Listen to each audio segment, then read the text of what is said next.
Petugas keamanan bandara tiba-tiba ketakutan saat ia melihat di mesin X-ray ada sebuah bom besar tersembunyi di dalam koper. Namun ia tidak melaporkannya karena di earphone terdengar suara penjahat. Ancaman itu mengatakan kalau ia melapor maka pacarnya akan dibunuh. Namun Mate tidak menyerah. Ia meletakkan ponselnya di bawah meja dan diam-diam menelpon polisi. Tapi begitu sambungan terhubung, penjahat langsung menyuruhnya memutuskan panggilan. Tapi ia tetap tidak menyerah. Ia menyalakan smartwatch di tangannya, seolah-olah sedang berbicara dengan penjahat. Padahal sebenarnya ia mengubah suaranya menjadi teks dan mengirimkannya ke sepupunya.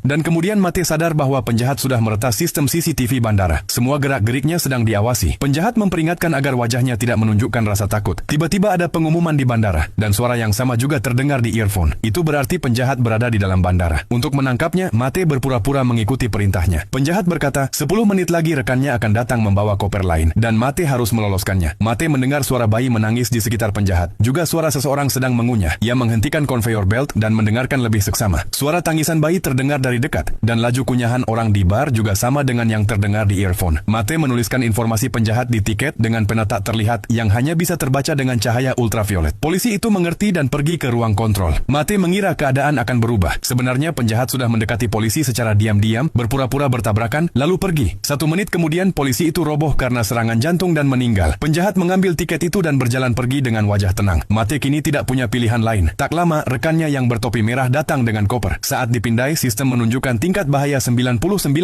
Bom sebesar itu membuat Mate terkejut. Pria bertopi merah hampir saja lolos dengan koper, tapi Mate menghentikannya dan mengingat namanya dari tiket. Mate dilanda dilema. Kalau ia melapor, pacarnya akan mati. Tapi kalau ia diam, 250 penumpang akan mati. Ia merasa mual dan pergi ke toilet. Saat itu penjahat muncul. Ia berkata begitu pesawat lepas landas, semuanya akan selesai. Ia menjelaskan bahwa di dalam koper bukan bom biasa, melainkan senjata biologis berbahaya dari Rusia. Tiba-tiba tim polisi datang dan melakukan pemeriksaan acak barang bawaan. Mate segera menuliskan nama rekannya si topi merah ke dalam daftar. Hasilnya pria itu langsung tertangkap. Penjahat panik dan bertanya bagaimana semua itu bisa terjadi. Mate segera melepas earphone dan berlari mencari pacarnya. Tapi tiba-tiba sebuah titik laser sniper mengarah ke tubuhnya. Terpaksa ia kembali memakai earphone dan menjadi boneka penjahat lagi. Di kamar mandi, penjahat memukulnya. Penjahat malah menyalakan remote yang mengaktifkan kotak itu. Gas mematikan akan dilepaskan dalam 10 menit. Mate terpaksa bekerja sama. Ia berlari ke ruang kontrol untuk menghentikan kotak itu. Penjahat memerintahkan agar ia membunuh seorang pejabat. Lalu si topi merah mengambil pena dan menusuk pejabat itu sampai mati. Mate terkejut melihat di telinganya juga ada earphone.